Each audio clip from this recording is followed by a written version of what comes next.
வாழைக்காய் பொடிமாஸ். வாழைக்காயில் ஒரு புதுவிதமான சைட் டிஷ்.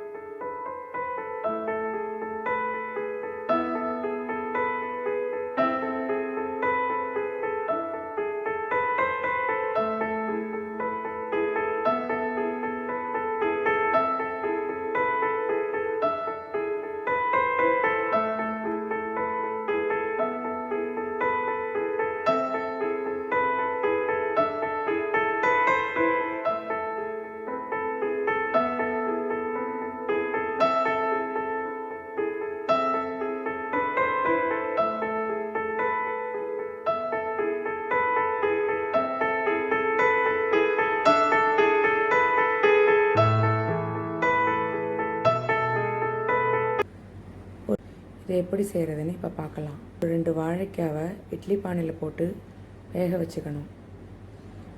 ரொம்ப குழஞ்சிடாமல் பார்த்துக்கணும். ஒரு அரை வேக்காட்டில் ஹாஃப் கூட இருந்தால் போதும். வெந்ததும் அதை தனியாக எடுத்து ஆற வச்சுட்டு, தண்ணியிலேருந்து எடுத்து ஆற வச்சுட்டு, சக்கையை தனியாக எடுத்துடணும். எடுத்துகிட்டு இந்த வெந்த வாழைக்காவை கேரட் துருவியில் துருவிக்கணும்.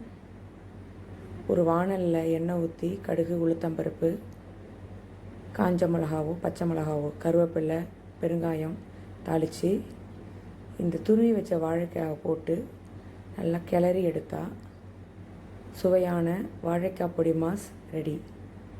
காரக்குழம்பு, ரசம் சாதம் இதுக்கெல்லாம் ரொம்ப டேஸ்ட்டாக இருக்கும். வாழைக்காவை நம்ம சிப்ஸு, எண்ணெய் வாழைக்காய், அது மாதிரி நிறையா எண்ணெய் அதிகம் உபயோகப்படுத்தி செய்வோம். இது மாதிரி செஞ்சு பார்த்தா எண்ணெயோட செலவு கம்மியாக இருக்கும். செஞ்சு பாருங்கள்.